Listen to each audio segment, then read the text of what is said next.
Well, the headline caught my attention immediately.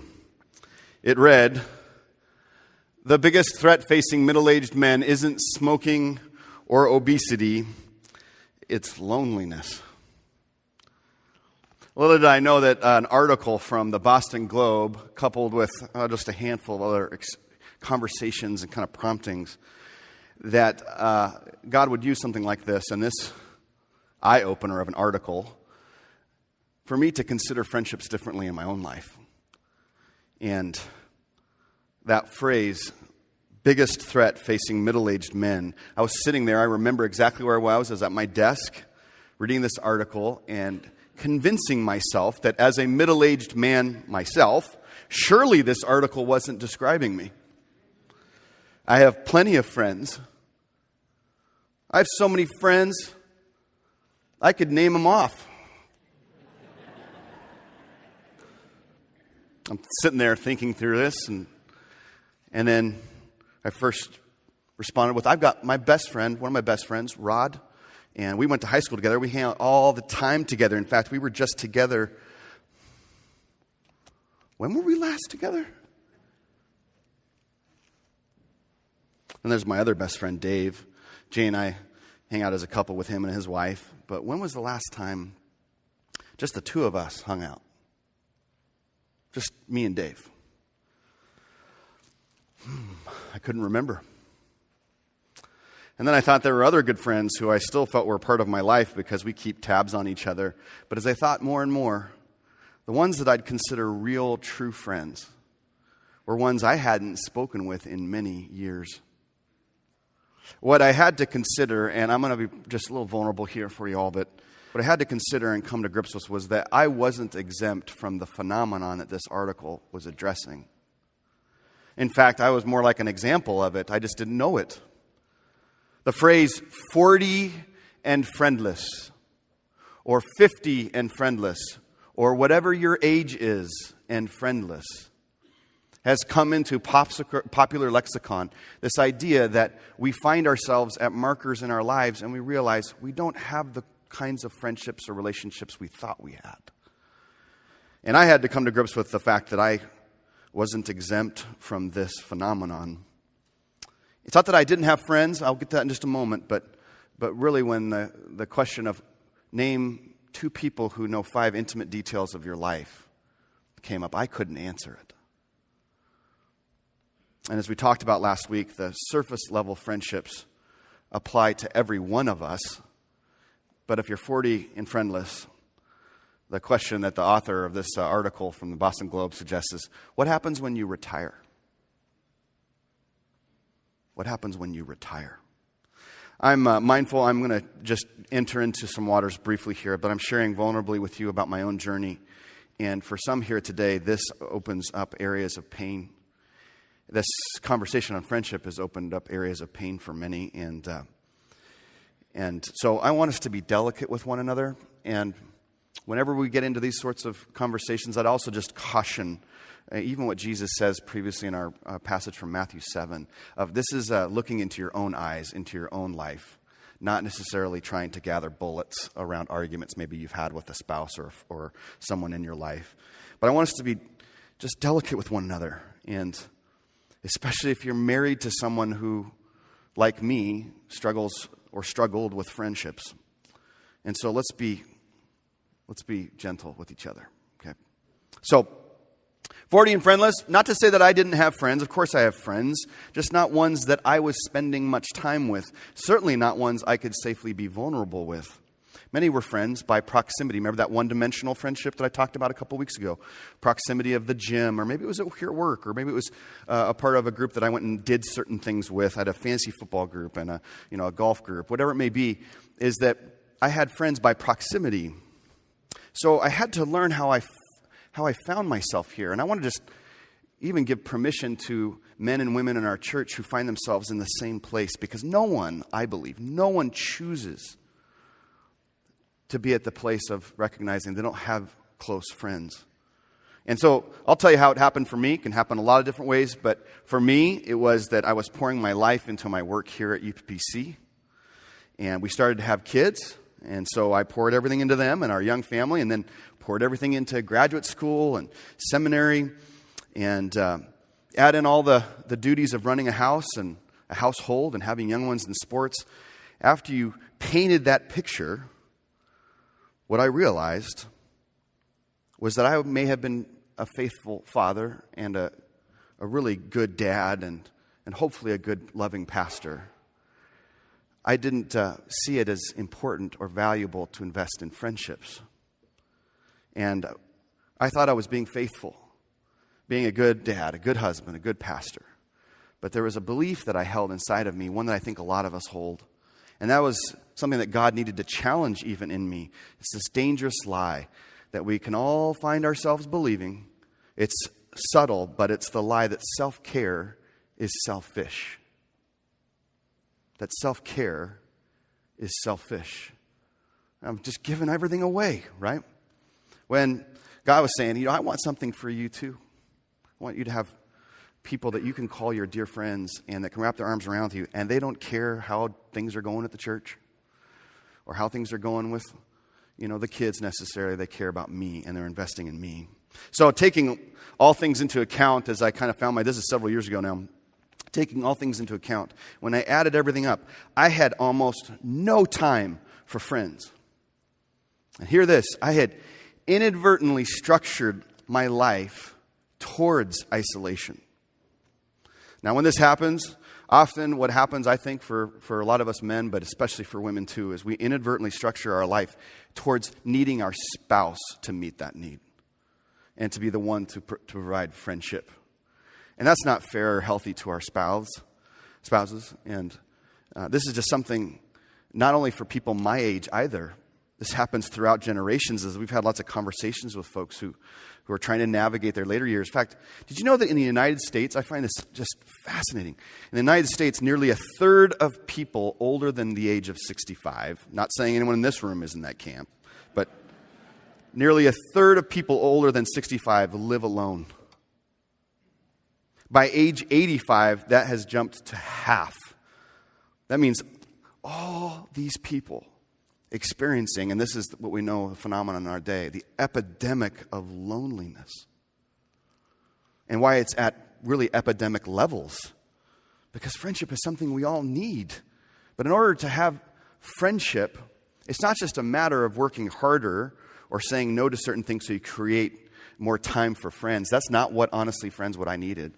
I needed a posture shift. Now, I talked about last week, if you're with us, about how God is the only one who can meet our truest needs. And God is the one who is initiated towards us in Jesus, and Jesus models friendship best. We talked about that last week and the week before. But then I needed a shift on how we view ourselves and the people we choose as friends. And I want to just name some things I'm learning. I am not perfected at any of these, but things I'm learning about friendship and how to be a better friend myself. And it comes from the Proverbs. We don't preach out of the Proverbs very often because they are such little snippets of wisdom. But one of the things I find fascinating about the Proverbs is that they're written by Solomon. And Solomon witnessed one of the greatest friendships in all of history. Some of you know who I'm talking about. David and Jonathan. We're going to talk a little bit about their story in the coming weeks, but here's Solomon imparting his wisdom, not about spirituality first or maybe necessarily some practical issue in the home life. He speaks very directly to friendship because of how valuable friendship is. So I want to talk about 4 pitfalls that we find in the Proverbs that then Proverbs also provides the answer or the antidote, okay? The first pitfall towards friendship that I was certainly guilty of in my own life was the Fairweather mindset. Okay, Fairweather mindset. Proverbs 17:17 beautifully says, "A friend loves at all times," and then get this, "and a brother is born for adversity." For adversity. I love that. The word here is the same word to describe the love between Jonathan and David, the friendship that Solomon saw in his own life. And in 1 Samuel 20, verse 17, we hear that Solomon himself loved David as he loved his own, Jonathan himself loved David as Jonathan loved his own soul. It's a beautiful picture of friendship. This is close friendship. Solomon is saying to us that a friend doesn't just love in the fair weather times, a friend loves at all times. A friend is dependable and loyal. He's there, she's there when life falls apart. And Solomon says this is what brotherhood, this is what sisterhood is for. It's for times of adversity. This is why God gives us good friendships, because one-dimensional or transactional friendships don't stick around for the bad times. They're there for the good times.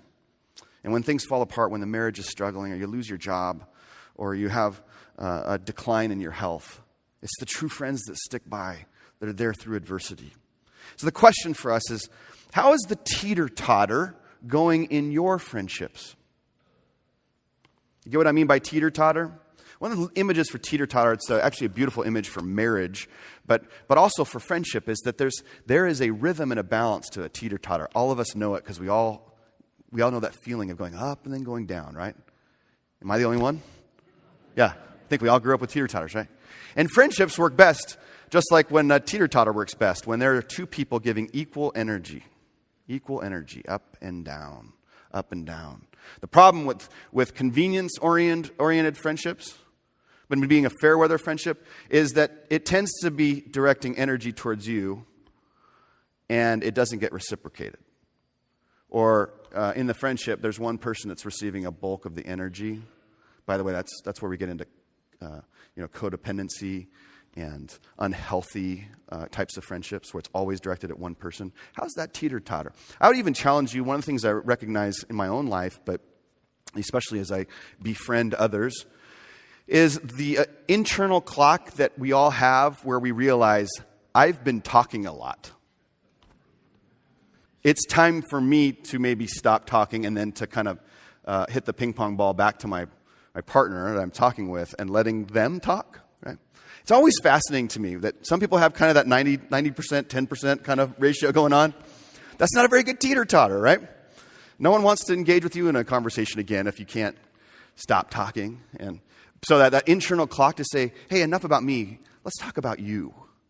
And that's a bit of the I think, challenge for us in pushing off against fair weather mindset, but more of that friendship that's born for adversity. And the antidote, I think, to fair weather mindset is to exchange convenience for commitment. Exchange convenience for commitment. And what I love, we have some friends who we are born for adversity together with our friends. And we have a bracelet that says, walk together. And we wear this. And it just reminds us that this time is not a curse. We were all chosen for this. And we're going to walk together through it. And that was a decision for commitment when we could have just taken the route of convenience. Hey, friends, we Christians can do a whole lot better at pushing away fair weather mindsets when it comes to our friends. That our friendships actually have a witness component to them. We're going to get to that in a couple weeks, okay? So the first hurdle, fair weather mindset. Second hurdle, and this is common for just about everyone, even retired folks, is busyness. Busyness. Proverbs 21:5 says, the plans of the diligent lead to profit as surely as haste leads to poverty. I love that. Haste leads to poverty. You know, hurry is not a spiritual gift. Right? Frenziness is not a sign that you're important. It's just frenzied. It's just hurried. And you take an honest look at your calendar. We may say that we value friendships, but like me, we don't have time for friendships. Or we've inadvertently scheduled ourselves out of friendships. We're just too busy. Interestingly, sociologists are deeply concerned right now at a trend whereby children are becoming the center of the family. So the locus, the center of the family, is actually children upbringing. Derek, I love it. You know this, right? This is for all parents in our day. It is the challenge, is that children now are becoming the center of the family unit. And so adults hit this major crisis when the kids leave the nest. This is why the higher divorce rates are occurring after kids have left the family, is that parents aren't prepared for the center to be removed. I'm not saying in the church. I'm just talking about in general in our culture. In fact, Dr. Richard Schwartz, a Cambridge psychiatrist, wrote a book entitled The Lonely American, drifting apart in the 21st century. And he said this is what caught my eye. This is fascinating. He says, when people with children become overscheduled, they don't shortchange their children, they shortchange their friendships. And the public health dangers of that are incredibly clear. And what he goes on to make the argument for is this is why we're seeing epidemic levels of loneliness and brokenness in even families, because we weren't meant to put all of the eggs in our children or into our spouse. It's that holistic, well-rounded community is what makes life rich, Solomon is saying. He's saying, the plan you make for friendship and quality relationships will pay off. But if you're hurried and you're rushed and you don't ever want to consider the quality and the direction of your friendships, well, that's like the haste that leads to poverty. You'll have a poverty of relationships. This is something we often don't ever think about, is what kind of plan do we have for friendships and the kinds of friendships we want to pursue? And of course, the quote by Schwartz is daunting because we all know, especially for families with little ones, we all know those kids are going to graduate and they're going to leave. And you got to figure out what is it that's going to be the center of your life. You have to have a plan for relationships, the riches of what God has for us. So the antidote, friends, for busyness is something I learned from a small group that I'm a part of, and that is set recurring times with friends. We call it set it and forget it. Set it and forget it. I think this is actually a beautiful aspect of some of our Bible studies. Gwen Robertson's Bible study that meets on Wednesday mornings, our men's Bible study on Monday mornings. There's a larger women's Bible study that happens on Thursday mornings. There's Bible studies all over the place. I'm sorry, I'm not going to cover all of them. But what I love it is that those are actually places where friendships are formed, and they've got a regular occurring set date on their schedule. I have a friend he's got a set date every single year for a camping trip with all of his friends. And that is the weekend. It doesn't matter what else is happening in life. That weekend doesn't get changed. They set it and forget it. For us, it's a small group breakfast that we have. And you set it and you forget it. These are some friends in my life that are outside of the walls of UPC, which I think is really healthy and important. So set it and forget it is just a gift. So what is it that you could initiate with a friend this week? Or instead of letting busyness rule and say, we'll get to it someday, is call somebody up and say, this is the 3 dates I have. I'm not going to wait for you to have to, come back to me. I'm going to initiate, okay? So that's the antidote for the busyness. Third one is lack of initiation or reciprocity. I want to just take a moment here, and this is something that I'm learning about myself. Women tend to do this better than others, but I think when it comes to initiation and reciprocity, this is one of the biggest pitfalls in friendships. And we men are, I'm generalizing here, so please don't be offended, but we men are often very passive, right? We're poor at initiating in relationships. It's okay.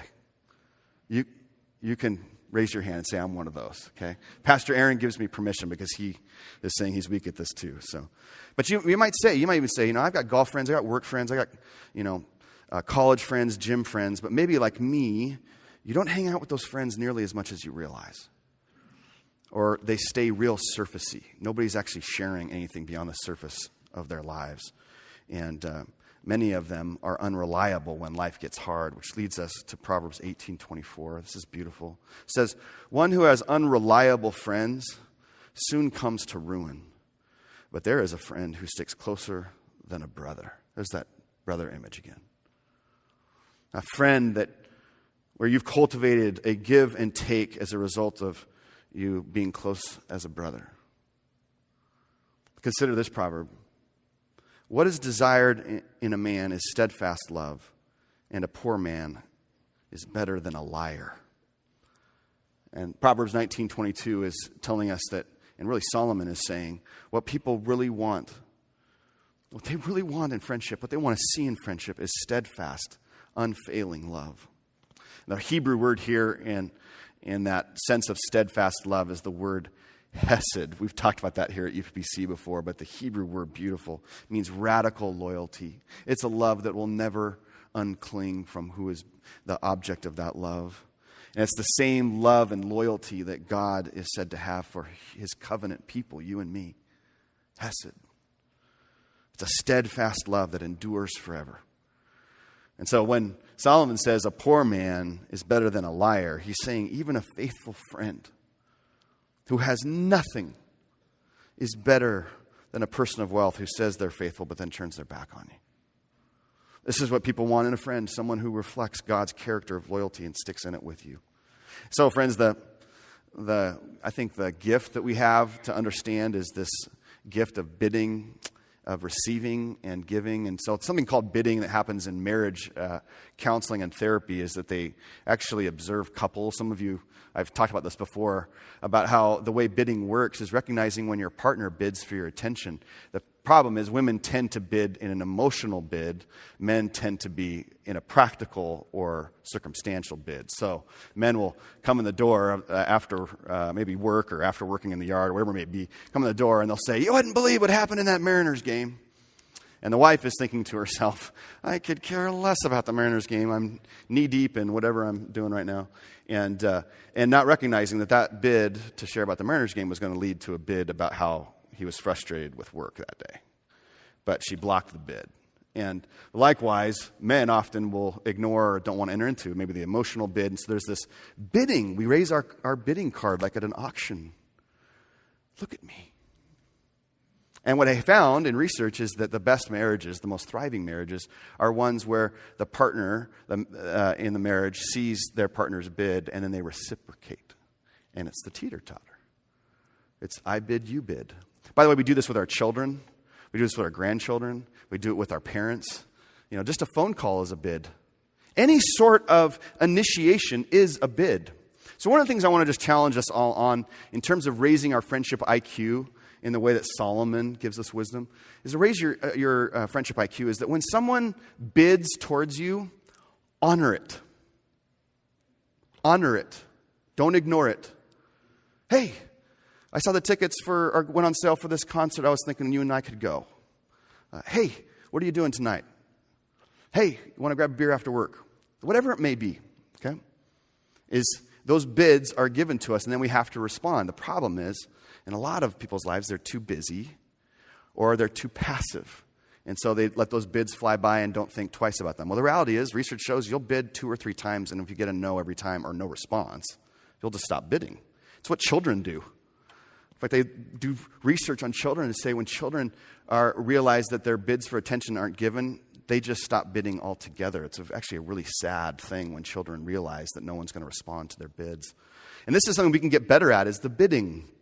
So the challenge, the antidote to lack of initiation and reciprocity is to bid and honor the bids of friends. Hey, I can't go with you on that time, but I'm committed to us, so let's set a date for another game.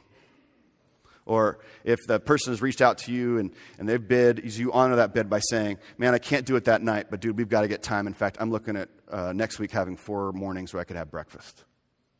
As opposed to, "No, I can't go." Is that bidding and honoring and bidding? In some ways, it's a very beautiful, actually, I think, image of how prayer works. And we bid, and then God communicates back to us in reciprocal prayer. But that's not the point of this sermon. Okay, last one, and we'll end with this, is the 4th pitfall. And this is, again, I'm working through pitfalls that I'm aware of in my own life. But the last pitfall was this conflict avoidance. Conflict avoidance. You want to hear one of the most righteous and poignant, powerful Proverbs about friendship? Proverbs 27:6. Wounds from a friend can be trusted, but an enemy multiplies kisses. Isn't that interesting? Wounds from a friend can be trusted, but an enemy multiplies kisses. Friends, a true friend doesn't skirt around conflict, but enters into it. Because they love you enough, and sometimes to wound you is the best sort of love you needed. That's what a real friend does. False harmony is a symptom of surface-level friendships. We see it all the time, the peace-mongering with friends so that no one ever talks about anything that resolves or works through conflict. Instead of leaning in where both individuals grow, we tend to stay out of it. And sometimes people will even abandon relationships altogether. There are some people who just have a wake of bodies in their past. Because once the threshold of intimacy or closeness got too high, they abandoned the relationship. I love how Jesus was the best of friends to Peter when he called him out. And I can only imagine how Peter felt when Jesus goes, "Get behind me, Satan." That's a rebuke. Peter, this person he says he was going to build a church on, but instead Jesus rebukes him because Jesus rebukes Peter because Peter had a lesser vision of the kingdom of God. And I can only imagine that later on in his life, Peter was so thankful for that rebuke and that tough love because he needed it. And love, friends, takes courage. And love is vulnerable. And friendship is all about vulnerability and giving truth and receiving truth. It's risky, but without risk, our lives will remain impoverished. And if we have friends who only give attaboys and attagirls, we'll never grow into the likeness of Jesus. So this is a scary one, but an exercise I went through with a few friends. The antidote for conflict avoidance is ask for your friends to give you feedback and insight. Especially, I just say for men. If I was like a coach for men with friendships, often men want to come forward confidently with their friends and know they have all the answers. But if you actually reverse with your friendships, you'll notice that you just invited them to take a deeper dive of intimacy. If you say just the words, hey, can you give me some feedback and insight on an issue I'm dealing with at work? Or an issue I'm dealing with my wife, or with my kids, or with my dad? And just invite the feedback and insight of other men into your life. That is an invitation for change and openness to change. Okay? Maybe it's as simple as just asking better questions. Some of the questions we ask each other can get pretty monotonous and lame, but expanding our vocabulary and better questions. But learn what it means to be a good friend. We live in a day that is full of isolation and fear and judgment. And we need to be people who move into more truth-telling and deeper love. And the stabs of truth-telling come from your friends, not your enemies anyways. Your enemies will never want you to be better. But those wounds that God uses in our friendship world, they build us up. And we eventually are thankful for them like Peter was. Of course, at the heart of it all is the reconciliation that Jesus longs for us to model with our friendships as he is modeled to us in our forgiveness. That Jesus is the model for how to live into reconciliation and forgiveness of our friends. And so when that happens, and Jesus rules and reigns in our friendships, then kindness rules over judgment, and forgiveness rules over bitterness. My challenge to you this week, friends, is to practice these antidotes, these 4 pitfalls that are before all of us, and start practicing, putting real feet to these, and to be inspired by the way that Solomon has charged us to be Christ followers in this area of avoiding the pitfalls and living into the fullness of friendships that God is doing. Let us pray. Lord, would you receive our reflection and meditations this morning, partly of just the practicalities of getting into the wisdom passages on how to live into friendships in a way that honors you and builds us up, builds us more into the image of Christ. Would you spur my friends on in this journey this morning and beyond, that we would give reflection to how we change our posture towards friendships in general and these particular pitfalls. Lord, work and be in us, we ask. Amen.